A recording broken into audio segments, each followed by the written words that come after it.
Welcome into Basketball by Association. My name is the always open Arky. Shea, that is the shutdown defender Joel C. Cortez.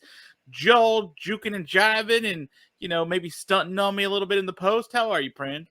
I'm doing well. Got a cat here who's about to knock over my microphone, so we'll see how that goes for all of us. I like that. I have just in the other room, I have a 2.5-year-old that's potty training starting today. So we're probably going to have noises all over the place, which is nice. I have no problem with it. It's a thing that happens. We got a busy show today. Lots of NBA news. Some of it good, some of it bad. Some of it on the court. Much of it off the court. Surprisingly, even though we're in the Western Conference and Eastern Conference finals. Let's name the episode real quick. 145 playoff games. There's only one guy in NBA history who has logged that many. It's a guy that at the beginning of his career, Arky Shea, after the first season already, there were whispers about whether he, despite being a lottery pick, was going to be able to stick in the NBA or not. And those calls got even louder through the next 3 or 4 years of his career as he bounced around a little bit. Yet, when it was all said and done, 16 seasons, 17 seasons technically later, he was a 5-time All-Star, 3-time All-NBA, 2-time All-Defensive Player. Here's the big clue. 2004 NBA champ and the 03-04 Finals MVP, and he got one of that decade's at least, I think, best nicknames. Okay, so how many times All-Star? He was a 5-time All-Star. Do you know? Can you tell me perhaps what year he came in? He came into the league in 97-98 with the Boston Celtics. That was the Rick Pitino Boston Celtics. Did some time in Denver, did some time in Minnesota where things began to look up just a little bit. So, all right, so I'll make this brief. So early 2000s, we're talking Lakers, we're talking Pistons, we're talking, have the Celtics started by then? That's 2008 when they won that title. Right. Okay. So remember the 2004 NBA 04 champ and the Finals MVP. So did he beat the Lakers? He did. Okay, so that's 04. 04 is Detroit Lakers, right? Okay. So Detroit basketball, bad boys too. Who is the MVP 2004? Rashid Tayshaun. Oh man, it's always that wasn't Tayshaun. It is Tayshaun or Chauncey. It's Chauncey. It's Mr. Big Shot. The next clue was going to be one of Kevin Garnett's favorite teammates ever, even though they only played for 2 seasons in Minnesota, and that was right before Detroit. That was arguably where Chauncey saved his NBA career, because following the first season in Boston, where things did not go according to plan, and then some time with Toronto, some time with Denver, he was legitimately looking at washing out of the league. But Minnesota was in the throes of having lost the Joe Smith draft picks. They were really scraping the bottom of the barrel. They brought in Chauncey Billups to give him a look. He resurrected things and was very passable as a rotation guard. And then Detroit took a flyer on him, and the rest, as they say, is history. I think we talked about this finals somewhat recently. Like that was like a very beat up finals where like Detroit controlled all the momentum and all the pace, and they were beating the crap out of. So I was trying to think if this was a final, there wasn't a ton of points scored. No. So I was trying to think who would have been enough MVP, and that's the Tayshaun, Rip Hamilton, Rasheed Wallace, Ben Wallace, was trying to think who would be, I guess, the stellar one out of that. So I thought it was one or the other. So all right. And I promise this was not purposely chosen as a segue, because I mean Chauncey was the only choice at 145, but there's a lot of similarities I'm seeing between what those bad boy 2 Pistons did in just mucking up games, yet having enough offensive firepower and a couple of really clutch guys to be very analogous to what we are seeing with Jimmy Butler and the Miami Heat, which is where I want to start today. We got a lot of other topics. We'll get to Wembanyama to the Spurs and coach firings, and obviously Nuggets, Lakers coming up again too here. But Miami, for the 3rd series in a row, marches into a hostile arena, wins game 1 on the road, and suddenly is in the driver's seat and makes all of the previous seeding, all of the previous evidence throughout the regular season, all of the confidence you had in a lineup, in an opposing coach, whatever it is, go completely up in smoke. It means nothing now. So just before the Eastern Conference Finals started, Jimmy Butler said, "We have everything we need. We can win." I mean, don't sort of circle us as the underdogs at this point. And you're like, okay, well, Boston's a little more talented. And then you see what happens in game one, which is Boston came out, played really well, had a great first half. Were they up double digits, or was it 9 at the end of the first half? They were up, I thought, by 7 at halftime. Was it 7? Okay, I thought it was something like that. It might have been 9. You might be right. I think it's 9. You're right. So they played really well in the first half, and then the third quarter of all third quarters for Boston. Joel, did you? Okay, so I have this note. 46-25, the Heat outscored Boston. Miami scored 46 third quarter points, and Joel, that's a lot. Mm-hmm. And never did the Celtics call a timeout. Now I did not realize that. I just literally before we went on the air here or went on for taping this, I was watching the replay of the game last night. I did not pick that up in the third quarter, but I do have a different Joe Mazzulla knock in a minute. Well, we did talk about earlier this year, I think late into the season, how there have been people knocking him for his sort of choice to just hold timeouts in the bag for whatever reason. Last week even, I think we touched on this. It may have been. And the fact that we literally see it in game one of the Eastern Conference Final. You have to slow down momentum in whatever way. Bill Simmons pointed out that the Celtics, to start the fourth quarter, went on a 7-0 run, and Spoelstra called a timeout with like 90 seconds into the quarter. It was like, we're shutting this down. We're slowing everything down. We're making adjustments. Mazzulla, almost the Musselman, it's an Arkansas basketball coach. Yeah. Mazzulla never tried to slow it down, never tried to make the adjustments as far as calling a timeout to sort of try to quell what was going on. And Miami just kept going. If you're Boston, you have to be supremely frustrated with the way that third quarter went. He even said, I don't know if you heard the post-game comments, he even said that the Celtics won 3 of the 4 quarters. They did. As if that meant anything for this game, because the third quarter was so atrociously bad. So you said you had another Joe Mazzulla right. So let me and this one, I mean, this I give credit to Stan Van Gundy and Reggie Miller for harping on throughout the fourth quarter. But the Celtics went multiple possessions in a row down the stretch as they were fighting and clawing to get back in, where Jason Tatum either never touched the ball or got the ball with 7 to 8 seconds left in the shot clock in very bad position, locked up with a defender straight on. There was not much movement. The Celtics devolved into stand around ISO ball, maybe moving it around the wing, but a lot of passes that did not have good angles on them that Jimmy Butler and the Heat, who are playing really a flexible man zone at this point, that he was able to pick off and had no problem in getting those couple of steals, where even though the Heat scored 20 points total in the fourth quarter, 20 points total, they still go on to win the game because they forced turnovers. And even when the shots weren't falling, they had big shots that did fall and did what they, that kept them where they needed to be after that huge fourth quarter. But again, how do you not call plays?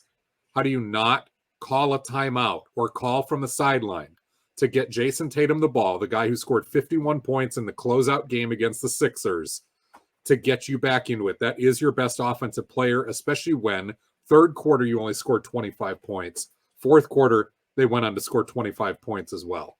They needed that offense. Absolutely. Absolutely. We talked about coaching mismatches with the 76ers and Missoula and how we thought it might be Doc Rivers and be a coaching mismatch there.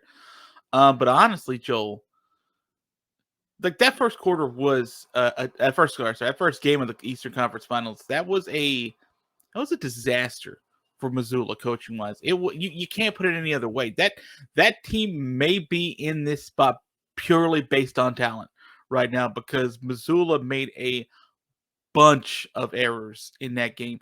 And you look at the guy on the other side, Eric Spoelstra, the guy who we thought was just sort of, Pat Riley's guy, and sort of someone LeBron can walk all over. He looks like a savant now, the way he sort of made adjustments. Eric Spoelstra is a savant and has been for a long time, but this is just another page in that, another chapter in that long book. Well, you usually kind of can sort of see it. Like, I think it was more subtle, even though it's still a great job against like New York, right, in the last round. Game 1 was like a masterclass in showing what a good coach in this league can do and what a not good coach can do in this league. And like the depth and breadth of the difference between the two was staggering in Game 1. And I mean, Missoula, I can't emphasize this enough. The Celtics coach, Joe Mazzulla, cost them the game.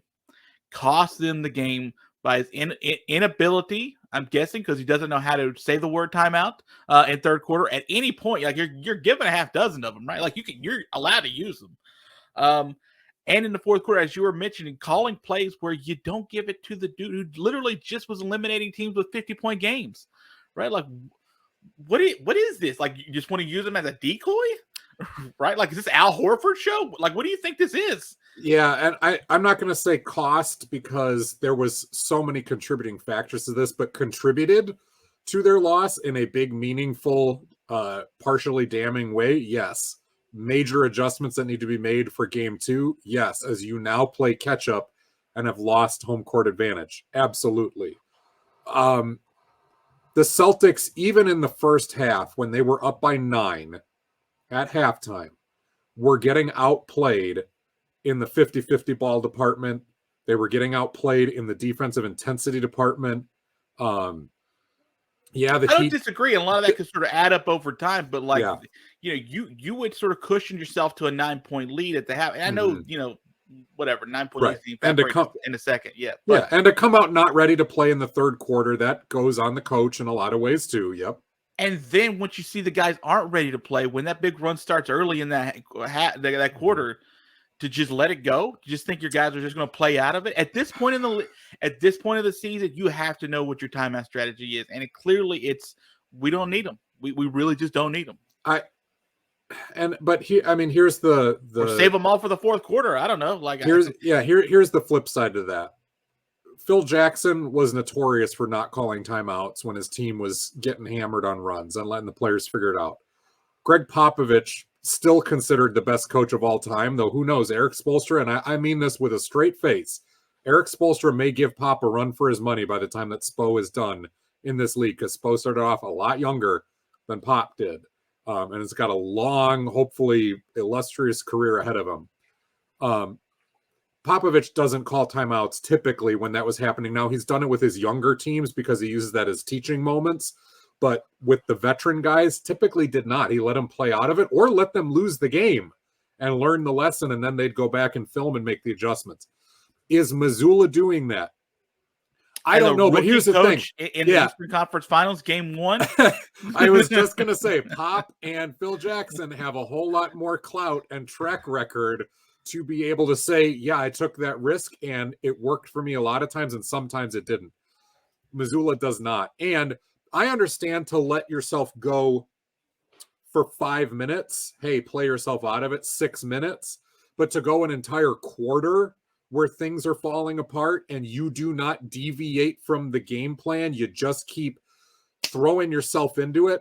I've seen some really good coaches who have never won a championship in the NBA have that be their undoing. Tom Thibodeau is one of them, but the great Rick Adelman is another, where you have your game plan, you stick to it. Mike Budenholzer, now former Bucks coach, another considered, good coach, upper tier coach, who has had his career multiple times undone by the inability to stop and make meaningful adjustments. Whereas with the Miami Heat, it seems like they come out with a different game plan, the ability to run different things at any given point, and they will change gears on you so much that you are disoriented.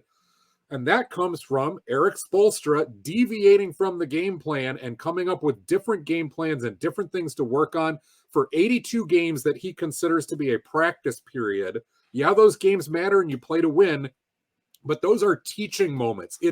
The result of the win of the game or the loss matters a little bit less than if your team is ready to play by the time you get to the postseason. That was always a Greg Popovich thing too. Joel, if you had told me that this Miami Heat team would go on the road to beat Boston in game 1, including having a 21 quarter against them. You told me that Jimmy Butler only had 35. And Kevin Love had 8.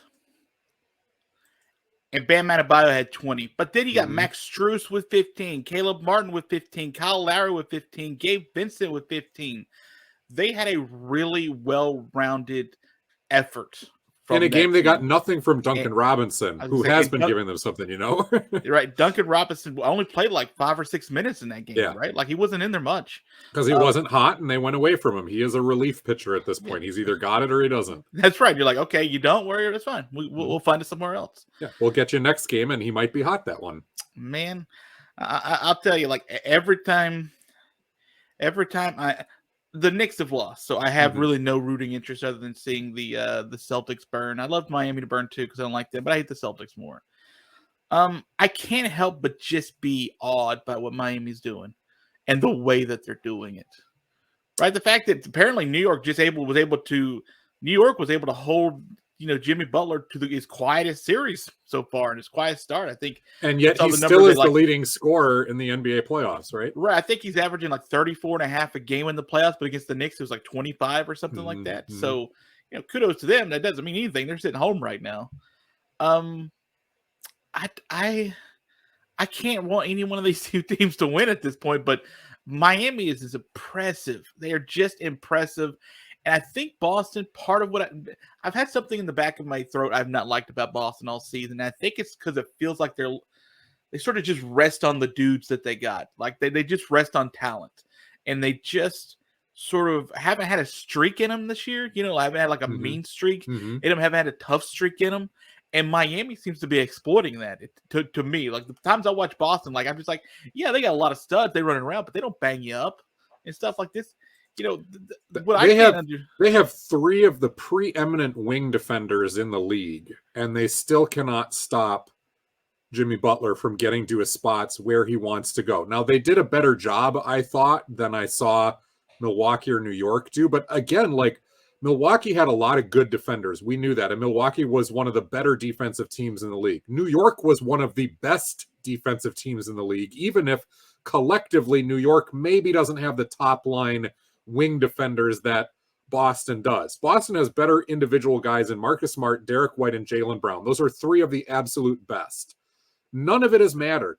And it's because Jimmy Butler is dialing into something here that, yes, I know people have called Jordan-esque, Kobe-esque, that drive to get to his spots and get his shots and to continue to attack, but in a way that Jordan maybe only in the late three-peat and Kobe only when it was teammates that he truly trusted were dialed into. Jimmy Butler is making the right pass as well. He's not just getting to his spot and taking shots that he makes, yes, but he is moving the ball. It is contagious. It is very clear that Jimmy Butler is almost like servant leadership here.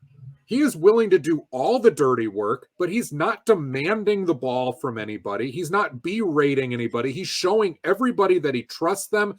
And if that he's willing to dive, he's willing to move the basketball to the right spot, they should too. And you've got other guys in Bam Adebayo, who's never been a big ego guy, but has been a dirty work, just uber talented player who's cut his teeth to get to the all-star level.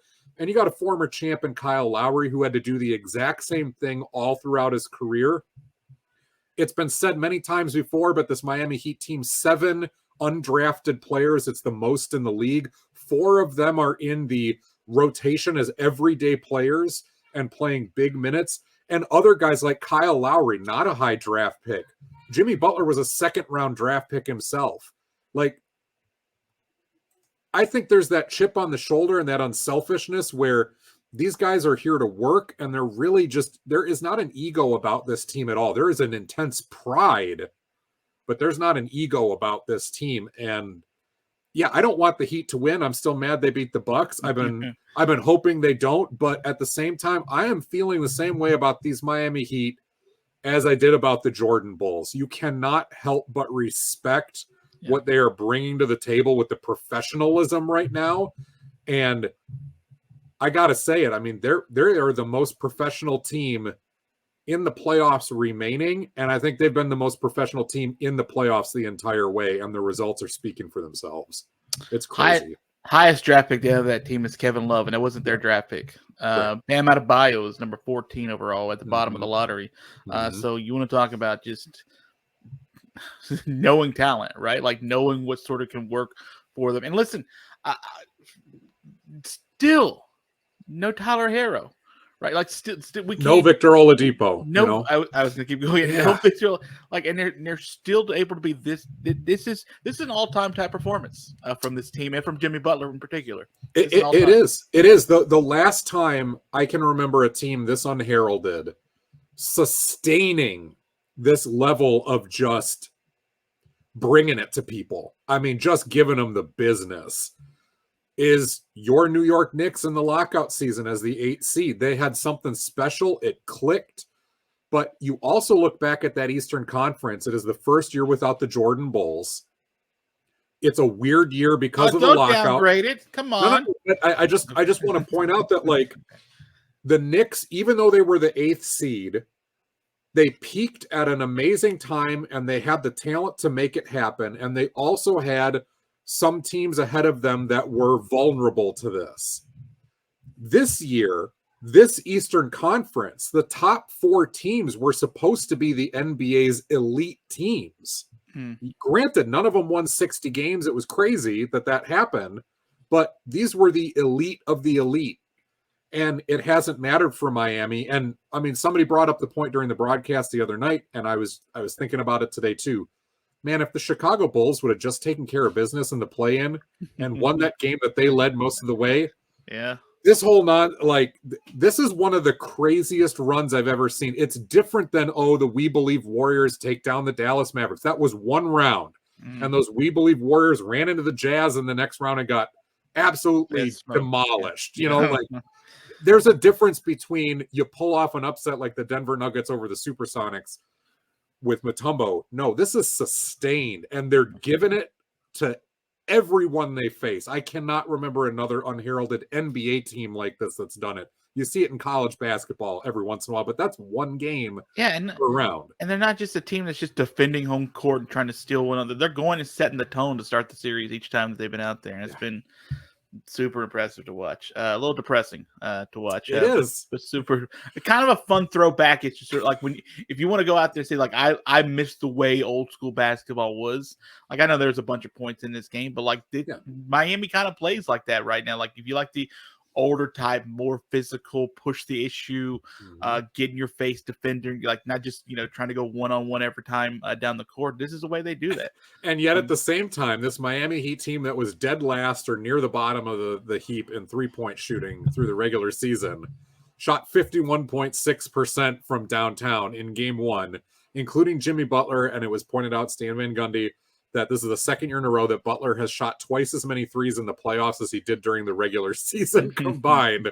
And we're not even done. We're just in the third round of the playoffs. So the ability to change. You scoff at me when I say that there's a different Jimmy Butler when it gets into the playoffs. Like I feel like I keep getting backed up on that. There's just a different dude. They're like, I don't know what it is. It's just the season. They just try to get through it. And maybe it's because he's been in the league for a long enough time. He just sort of tries to protect himself, get the elite team, try to get everybody gelled enough, and then say, hey, listen, get us to the playoffs. We'll be all right. We're good enough. And it's harder and harder to disagree with that. I think I disagreed more with the idea that Jimmy Butler would somehow coast through the regular season. I don't see a guy who coasts, but I do see, and I do agree that there's yet another gear that's there when the playoffs come around. And we have seen that many times, but this is kind of the crowning achievement of playoff Jimmy. But, and I've said this a couple other times. I know we want to move on to other topics, but different other guys have adjusted their game on the fly. And this is a credit to Eric Spoelstra again to go, all right, what else can you do? What else are you good at? Max Strus, a guy who put up a crap ton of points at DePaul when undrafted, has been a standstill shooter and one of the best at the NBA level. He's carved a role for himself as a starter, even though he came in undrafted. And suddenly Max Strus is driving the ball. He's a cutter. He is leaking out down court over and over and over again. to get those patented Kevin Love outlet passes. There is no way in an Eastern Conference Finals that any team should be repeatedly beating the other down the court for outlet passes on a defensive rebound. But it's happening over and over again, and that goes to that heart and hustle and flexibility thing with the Heat I think you're right a little bit on Boston. Are you coasting on your talented guys and the fact that you're still the highest remaining seed in your conference? It means nothing right now because you're getting outplayed by guys, and this is the oldest cliche in the book, but sometimes it rings true. You are getting outplayed by guys who clearly are wanting it more right now and are on the same page doing it. And, sometimes cliches are there because it's true. Mm-hmm. That you've seen it before, that there literally is a team right now in this. What was it? Who was it? Who was it that said, I'm not, it was this playoffs that said, maybe the other team maybe they just wanted more. I think it was about it was Julius Randle. Yeah, it was Nick. Julius Randle. Yeah, about Miami. And you're like, maybe like Miami comes into this and they're just like, yeah, we're gonna beat you to every spot all the time, and if you want to try to beat us, you're gonna have to out hustle us first. And that's the first thing you got to do. By the way, Miami was 17-24 on the road in the regular season. Yet they've won game one on the road 3 times in a row and have won multiple games, I think, in each series, or the first 2 series on the road. Did they win twice in New York or just once? They split the first 2, 1-2. They won it back on their source. So they only won one in New York. Okay, they only won one. Yeah. It just none of the numbers or anything we knew from the regular season matters. And that's a cliche too, that you throw those things out.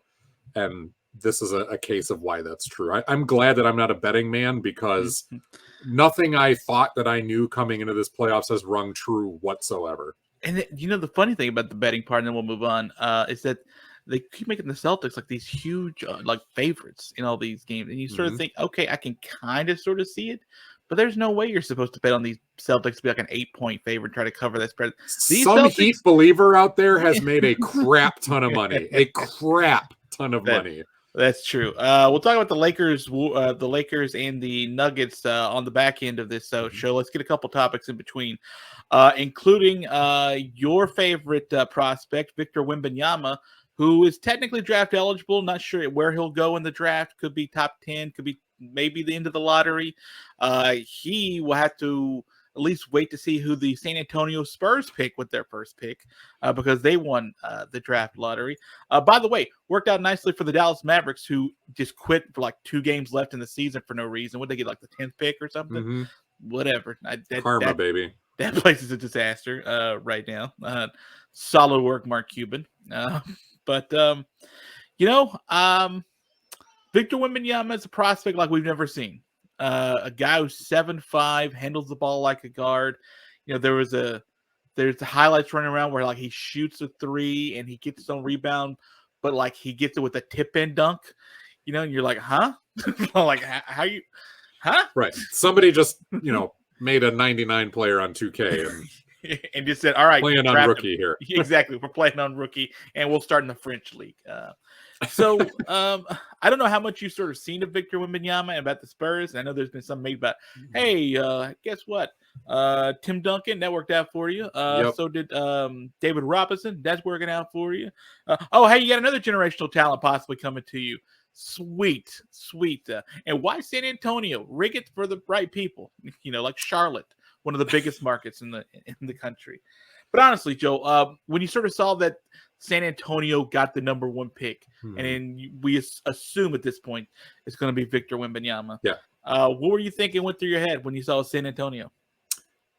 Here we go again. I mean, we've been in that down period, and this is a Tim Duncan level generational talent. You've talked about this before. I've got a buddy of mine who's a diehard Lakers fan. There's a reverence for Tim Duncan before he made it to the NBA as a college player. One of the few guys that you could watch in college basketball and without a shadow of a doubt, and yeah, there's some hindsight to 2020 because there's been guys that we thought that about who flamed out, but Tim Duncan was one of those guys where you went, he is the number 1 pick. He is the number 1 pick. There is no doubt about it. He may be a first day all-star. he is going to be great. And kudos to Tim Duncan that he was able to deliver on that hype and be that guy, just like LeBron James was. And Wembanyama is another one where the hype has been around for a while, but it's not just been the manufactured, we hope this is the guy type of hype. It has been, everybody is signing off on this. It would take, again, and I don't mean this facetiously and I don't wish ill, it would take an act of God type of situation for this player not to pan out at the level that what we're seeing. There were some on draft lottery night, and it's been floating around, that are saying he might be the most sought after pick in sports history. Yeah, not NBA history, sports history. I've read that. Yeah. Wow.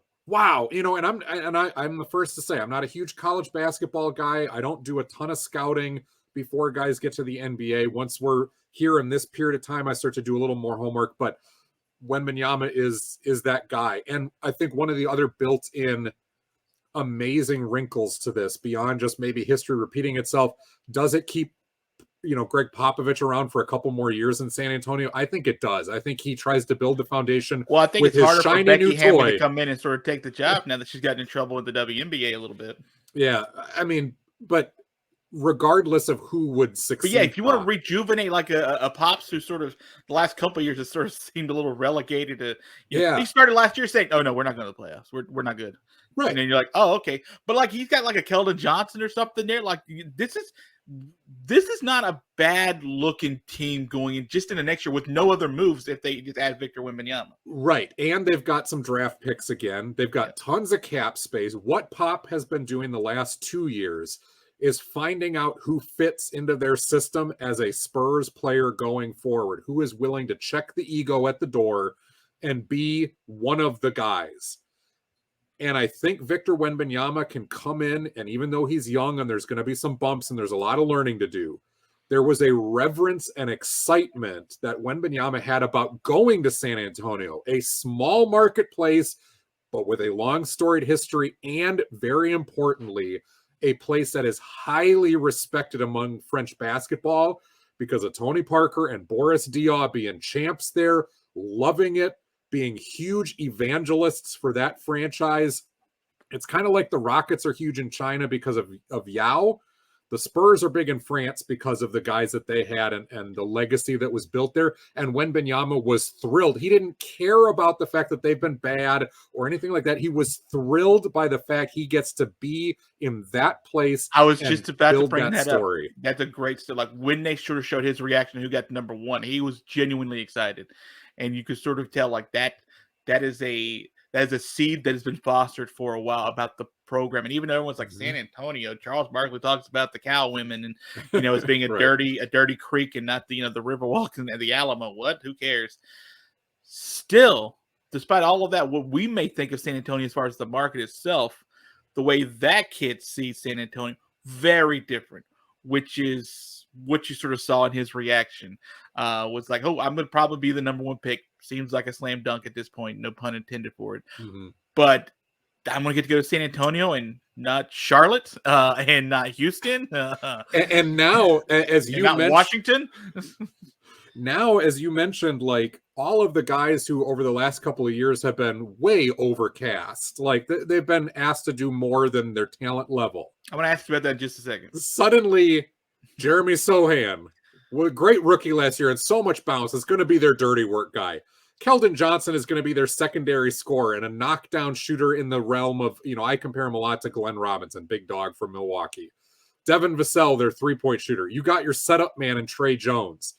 You're going to have draft picks. You're going to get other young guys that come through. You've got a few different pieces on the bench that maybe you can use. It's not really a free agent market. People don't choose to go there for the most part. But they'll spend it. They'll spend it wisely. Yes. And you will get some guys who want to be winners. And if Wembanyama comes in and as a rookie does the things and shows the flash that we need, you know, that everybody needs to see, and the rest of those guys are fitting. I'm not saying the Spurs are a playoff team in year one, but we all saw what Tim Duncan did in year one too. And there are sometimes those players that come along where truly they can elevate the franchise, not just be built around, and get there eventually. Well, they're projecting that the Spurs might get up to like $14 million in new season ticket sales by the end of the week. Just because of what happened with the draft lottery. Okay, so you talked about the people who were just number one overall picks, may not have panned out for whatever reason. But we talk about Victor Wembanyama being maybe the all-time type prospect. Let's just stick with the NBA. Since Tim Duncan, I'm going to read to you the all-time number one picks for the NBA, and you just sort of keep a running total in your head. Maybe you could do it for the video viewers on YouTube on your hand. How many of those you remember being can't miss, no doubt about it, going to be, legends in this league? Mm-hmm. Since Tim Duncan in 97. Next was Michael Olowokandi to the Clippers. Then Elton Brand. Then Kenyon Martin.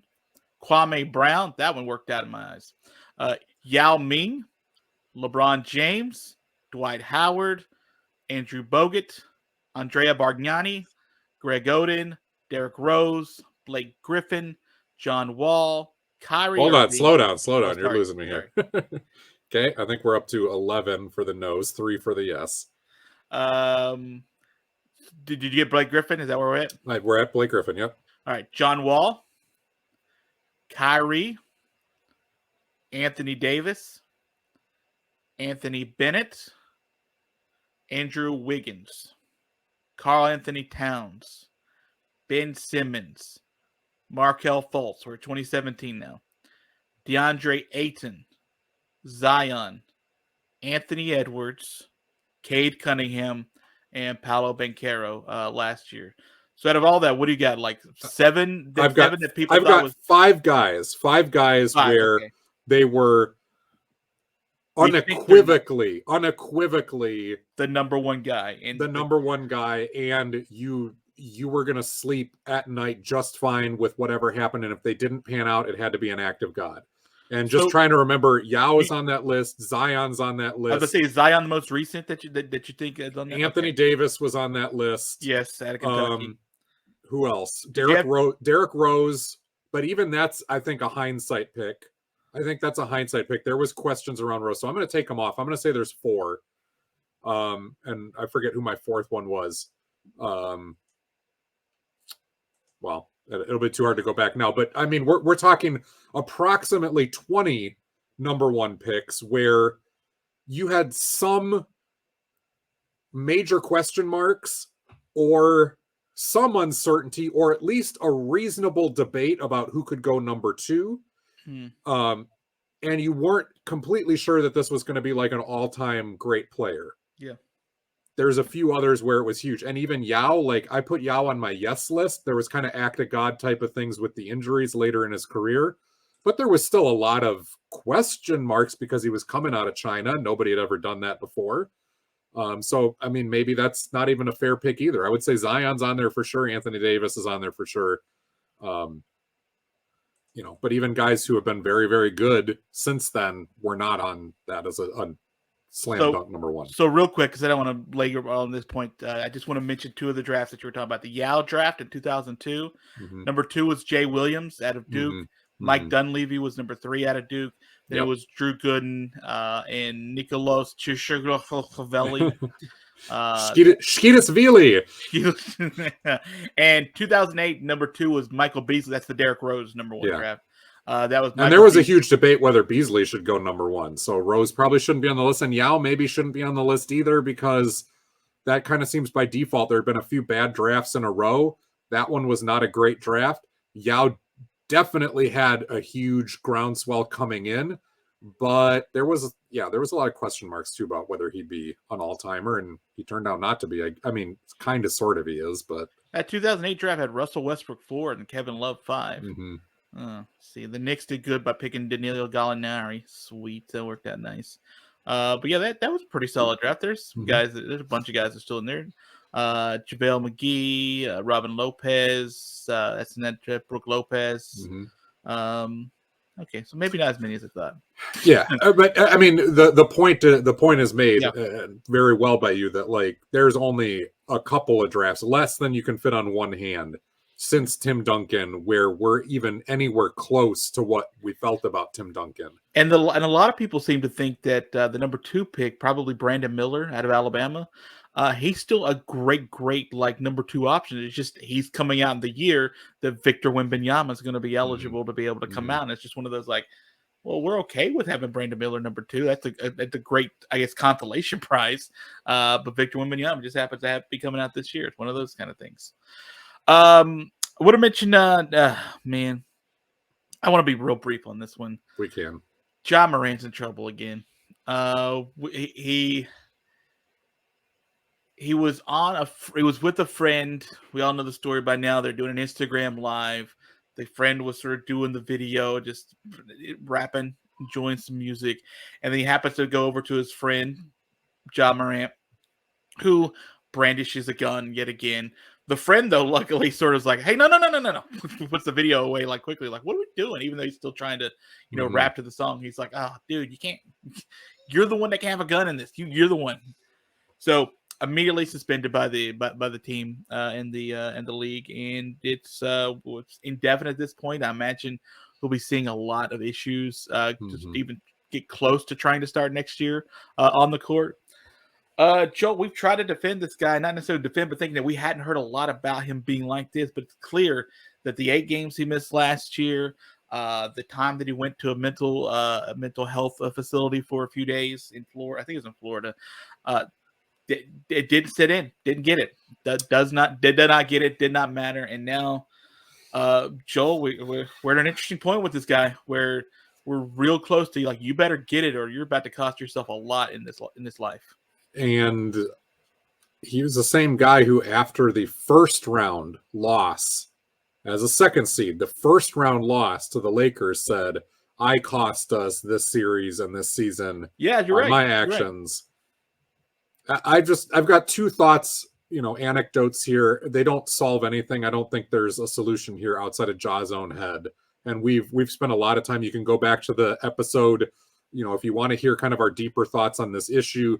It's called Ja Morant is in Trouble Again. It's about 6-7 episodes ago, maybe a little more than that, but check it out on YouTube. 2 anecdotes. My wife is a huge Ja Morant fan. That's her favorite player as far as current NBA players, and for all the right reasons. She's seen him play live. I was did you guys go to Memphis for a game? We went to Memphis.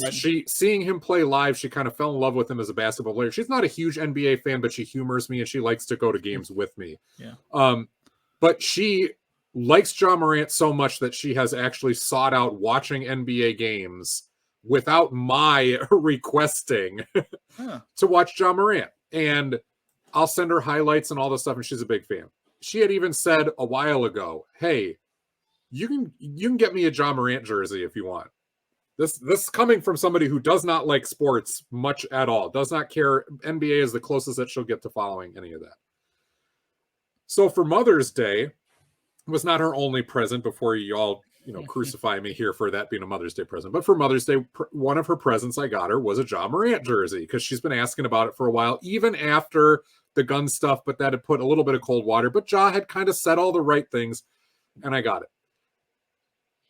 Literally the day of the jersey being opened is when this new round, I should say, of Ja trouble starts. And currently, she hasn't put it on. It's not out of the wrapping. She is debating whether we use the Fanatics return policy and send it back, about whether she even wants it anymore.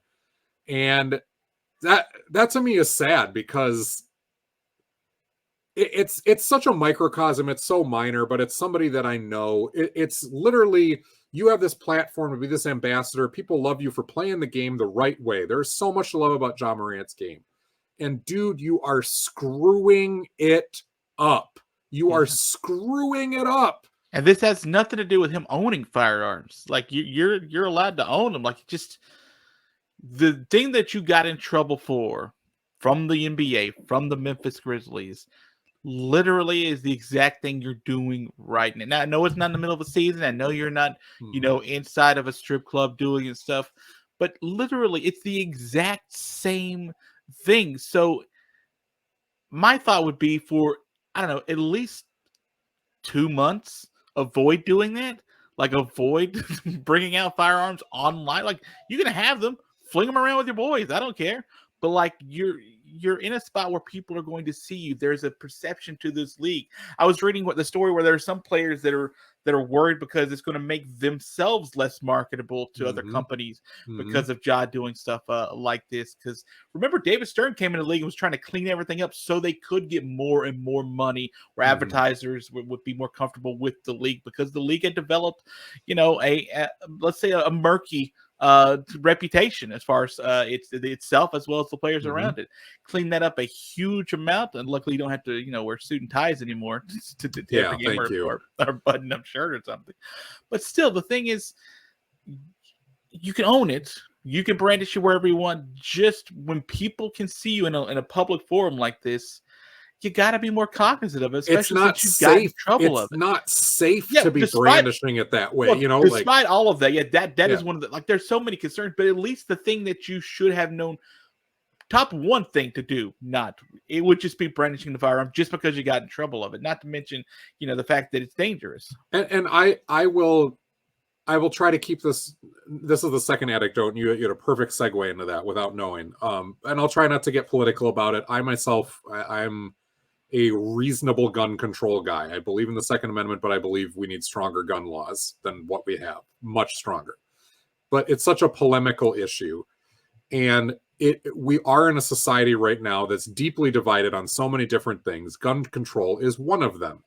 And when you have all of these mass shootings, and then you have the pushback about what the Second Amendment actually means and what our rights are around that, it's so absolutely a hot button issue. And it's tough. It's tough if you're Ja Morant, when all around on Instagram and all around on social media and all around everywhere, you have lots of different people, common everyday people, brandishing their guns, making sometimes semi-violent statements and bumper stickers about their right to keep their guns and all this stuff. You have somebody like Elon Musk in the public eye who's taking selfies by his bedside where there's a gun sitting right there. And if you're Ja Morant, you might feel that there is maybe a double standard here a little bit, when we have certain segments of the population that are so gun happy right now and just flaunting it in order to make the point that this is my right, I can do what I want with it. There has to be that feeling maybe of a bit of a double standard, especially if there's backlash coming from that exact same camp that is so pro-gun against Ja Morant. And that's where you get into questions about, all right, is this color of skin? Is this just anti-NBA sentiment because you think the NBA is woke? All that. We don't have to go down that rabbit hole, but it's a question worth pondering. At the same time, all of that would have been relevant for Ja Morant to bring up as concerns, push back on the first time he got in trouble. But you work for an employer that now has made it clear, both the Memphis Grizzlies and the NBA, that regardless of what the public in certain segments might be doing, this is the operating procedures within our organization. You need to abide by that.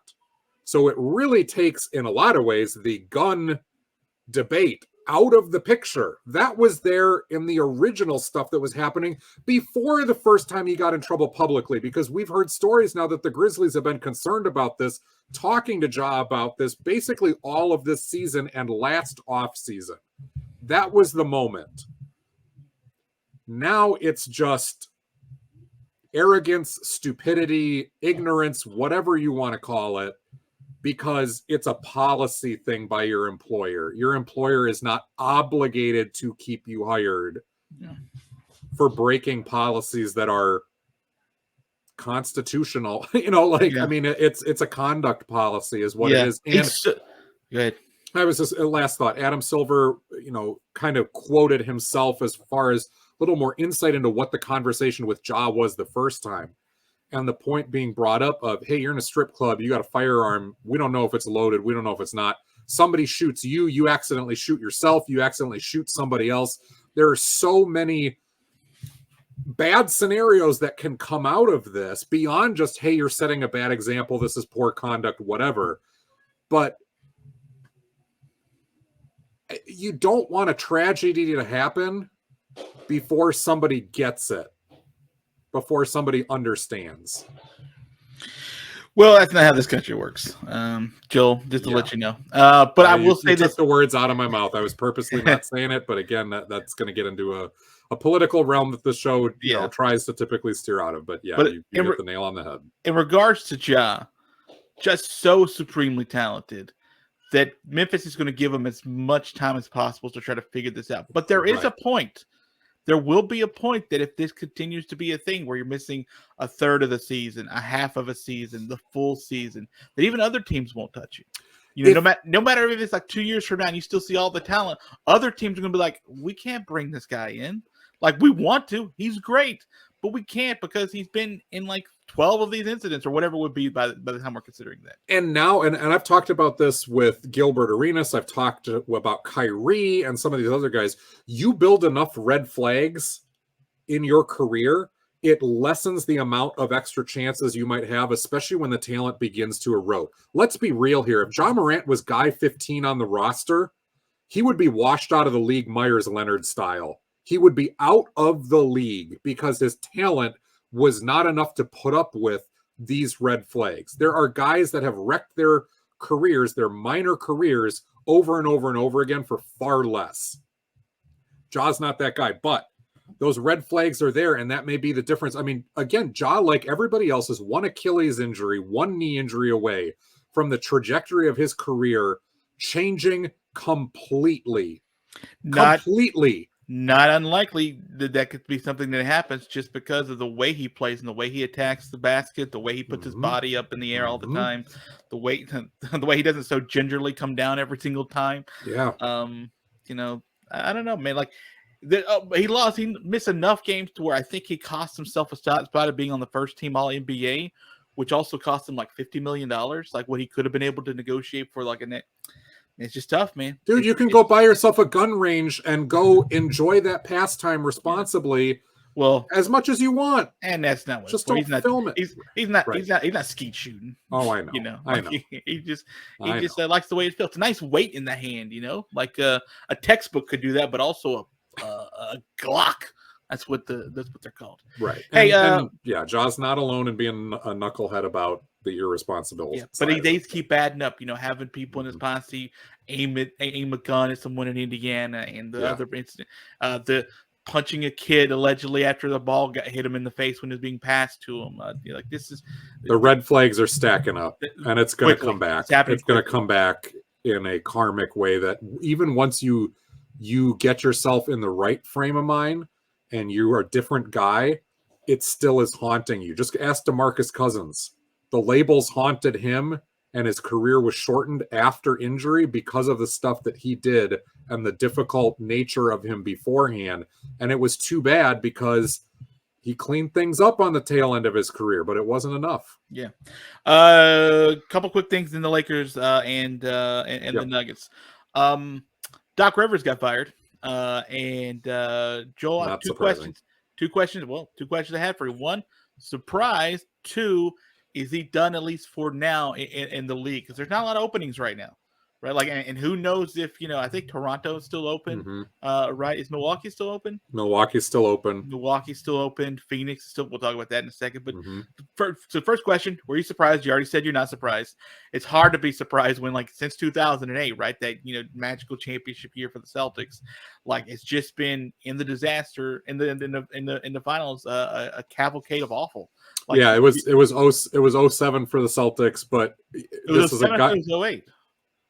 Maybe it was 07 season, 08 calendar year. Let me look at that. I thought it was 06, 07. Go ahead. But anyway, yeah. Not surprising because, as you've said, there's been multiple playoff flameouts, and they've come when the 2008.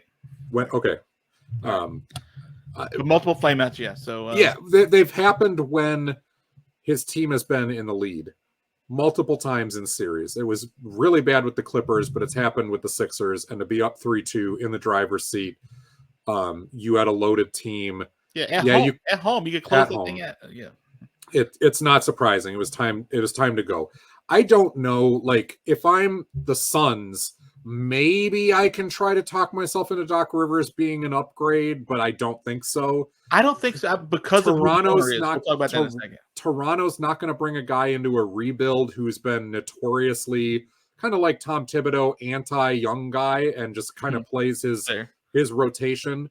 And Milwaukee, no, they got rid of Budenholzer for having the same problem as Doc Rivers. So you're not going to replace him. World Championship bought you 2 seasons. It bought Budenholzer. We thought they were going to get rid of Budenholzer. Then he won the title, and you're like, all right, I guess you get 1 or 2 more years. He got 2 years. He got 2 more years, even though he was the number 1 seed this year. I think Doc is done unless there's a team that comes out of the woodwork, maybe like the Dallas Mavericks, who suddenly fires their coach because they're like, we could find an upgrade somewhere else. But do you think Doc Rivers is an upgrade for anybody at this point, based on how he has done in the play? I know I think he's in the regular season. He would be an upgrade over Jason Kidd. Yeah, I'm real low on Jason Kidd. I think so many people sort of look at Doc Rivers as what his playoff failures are.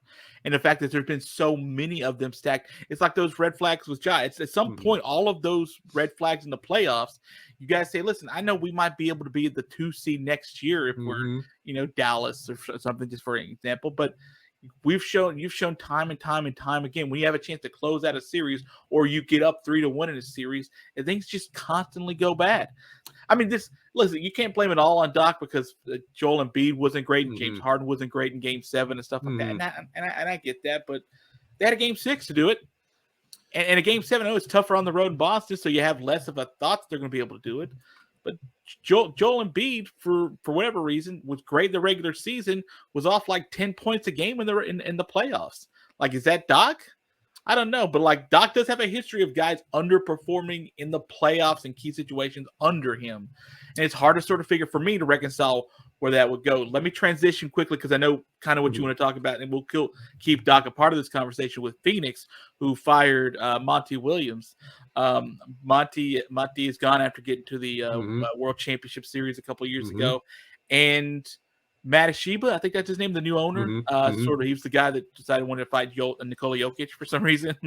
I think he is more of a newer school type owner that I think he sees and knows sort of the stuff behind a Doc Rivers. And I don't think he would be tempted to bring a Doc Rivers. And I don't think he would be blinded sort of by that moment. So let me then ask you about what your thoughts of Phoenix getting rid of Monty Williams. Surprising, but not surprising, given that it's 2 years in a row where during closeout games they got absolutely blitzed off their own floor, and that it's a new owner. That's the big wild card. When you have a new owner, much of that stuff doesn't matter. There are a couple places that Monty Williams could fit that Doc wouldn't. You could bring in a Monty Williams who's kind of a low ego guy and willing to teach. You could bring him into a place like Detroit, who also is looking for a head coach, in a rebuild situation to try to teach the young guys there's going to be some real talent there to try to move forward with that. It's not the worst idea in the world. Toronto would be another interesting place for Monty Williams to take what they have and move it further on down the line, because you're probably not going to be in closeout playoff games and have that worry. And Monty Williams has a better reputation among players, among the organization, as being a good guy, but also being willing to teach. There are 2 places for Doc Rivers, one that doesn't have an opening, and I don't think it's going to happen. That'd be Washington. But Washington or Charlotte are kind of desperate franchises in desperate rebuilds, where you maybe fire your existing coach to bring in a Doc Rivers who might be equally desperate because he's not going to get the high-level looks that he wants. And you're just trying to get something like it's going to be good enough to make the playoffs and just have any sort of improvement to build on. That's where Doc Rivers is going to be at in this stage of his career right now. There's going to have to be a rebuild light type of portion where he can take a team that's okay and move it to the next level, like he did with the 76ers, because let's be real, Brett Brown was not moving them where they needed to go, even though he kind of got a raw deal. So I think Monty has a wider range of teams that will look at him, that will interview him, and Monty Williams is not too proud to go be an assistant again for a couple years somewhere and be really successful doing it. That's, again, the kind of the karmic difference, which ties right back into Ja. Is there another coach that I can't sort of remember the timeline when these firings happened that you wanted to get to? I can't remember when Nick Nurse leaving fired. Toronto was weird, and we said Nurse is one of those guys that like he could fit just about anywhere and elevate you. And if Nick Nurse winds up in Milwaukee, you and I were texting about this. Oh yeah. That's a scary prospect. But nobody's interviewed Nick Nurse yet. And one of the reasons Nurse talked about not renewing the contract was that he might want to take time off.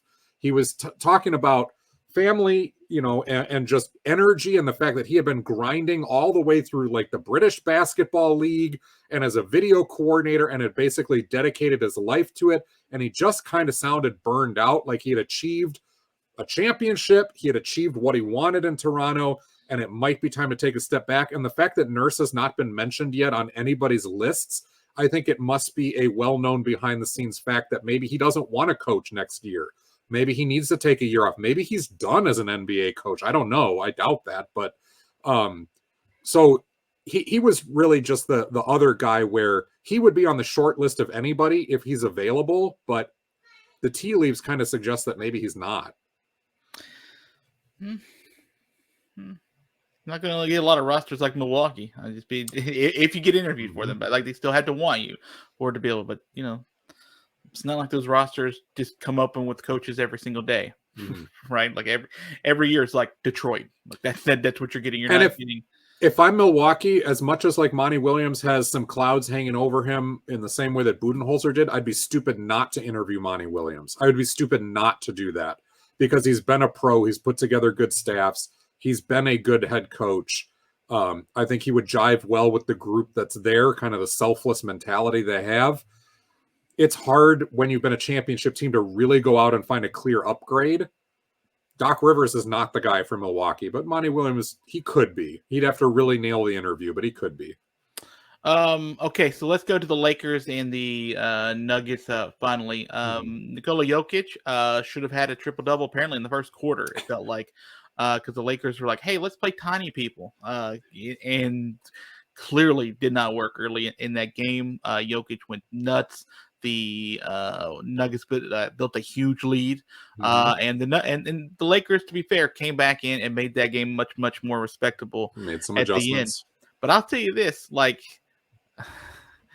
I know since the MVP was announced, I think Nikola Jokic has had the best stat line of all time in every basketball. Like did you see that 29-foot three-pointer he hit at the end of the third quarter, like over Anthony Davis? Like Anthony Davis on his face, he's still throwing a three, and Anthony Davis just turns around like, I don't know what I'm supposed to do. Like he's smiling. To me, that's going to be an indelible career moment for Jokic, and Davis is going to be immortalized as that reaction, just as in the same way like Ty Lue and Allen Iverson are always together, and Cliff Robinson and Michael Jordan are always together. Like that's going to be one of those moments that you got to remember. So I think playing the 3 guards to start the game wasn't the best idea for the Lakers. I don't think they'll do that starting in game 2. I get why they tried it, though. Yeah, I sort of see. Yeah, I still don't think I would have, but I still sort of see what was going on. Anthony Davis had a great game. LeBron played well. Like both teams, if you just took away the fact that the Lakers had to claw their way back into that matchup, it's a fairly even game for the most part. So I think it's still going to be a great series. What about you? I do, and game 1 means nothing other than the Nuggets were able to win game 1. I look at this series as there's going to be a lot of adjustments. The Lakers are clearly capable because of the LeBron factor and the supporting cast. They are clearly capable of getting back into any game that they trail in. No lead will ever be safe. The Lakers are an elite team at this point of the playoffs, and they have been for a while, and we've seen this coming now. Defensively, Jokic lit them up, but adjustments were made, and putting Rui Hachimura on Jokic, allowing Davis to play off the ball and patrol the paint a little bit more to be a shot blocker, really changed. Really worked. It changed the geometry of things, and it allowed the Lakers to get back in. They also started knocking down some shots, but Denver was hitting a lot of good shots too. The other thing that I saw in the first half was a Lakers team that came out small because they wanted to play fast, but had problems with the altitude, and they gassed themselves a little bit early, and Denver was able to continue playing fast. And it wasn't until halftime that the Lakers were able to slow the game down and catch their breath a little bit. But that advantage that the Nuggets had in game 1, it's not going to carry over to game 2. The Lakers if they were smart, stay in Denver, and I don't know if they did or not, stay in Denver during the off day to keep acclimating themselves to the altitude. They're going to know I can't imagine they would go somewhere else. Yeah. Right. You're going to play to the pace that you want a little bit more. So Denver got the first one. That's great. Denver's a really good team. The Lakers are a really good team. I didn't see a fear out of the Nuggets in game one, good. a tentativeness. And we talked about this last week about the psychological advantage that the Lakers might have. I did not see that out of the Nuggets. That was fantastic. I didn't see Coach Mike Malone coaching tentatively. I didn't see guys short-arming shots or getting frustrated. And I think, Jokic put him on his back. I think being at home helps that a lot. I think they're a lot. Like if you're in LA to start that series and you're, say, the 2 seed and they're the 1 seed or whatever it would have been, like for both. Yeah, I think being at home sort of really helps that a lot, which is why I think I like them still in game 2, but I think LA is going to be able to do damage when they get back there. But go ahead. Yeah, no, that's an excellent point. It's going to come down to the stars, Davis and James. I mean, Davis's ability to patrol the paint, even though he got killed on the boards, but he still had 40. He only got credited with 2 blocks, but the amount of shots that Anthony Davis altered or turned into junk shots by being able to rotate was phenomenal. Jokic was so good. LeBron was good. Murray was really good. This might be the kind of series where the stars have to be elite at MVP level for the entire series. And the difference is going to be which of the others steps up and has some amazing big games and some big contributions. And it might be a guy who comes out of the woodwork in a critical game. It might be a Malik Beasley for the Lakers. It might be a Jeff Green having a huge game, or a Bruce Brown, Ish Smith or Reggie Jackson coming off the bench and getting some burn, and even just giving you 10 minutes that helps swing that game. Yeah. That's the way these type of playoff series go, and expect the unexpected.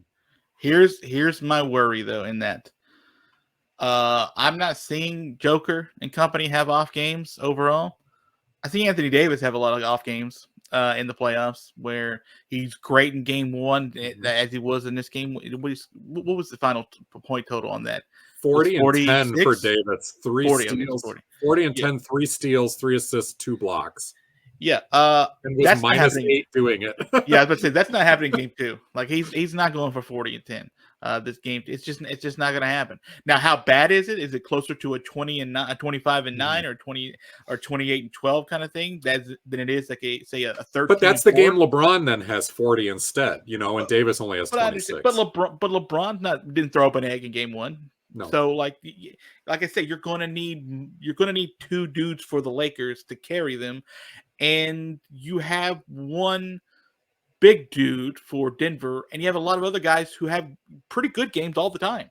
Like I don't know. I worry more about the drop off from let's say an Anthony Davis for a game than I do for Denver and overall. But that's something we'll see. Maybe this will be Anthony Davis's come to Jesus moment. He's ready to get back to the finals and win himself a second title because hey, he's not hurt and decided to play really well.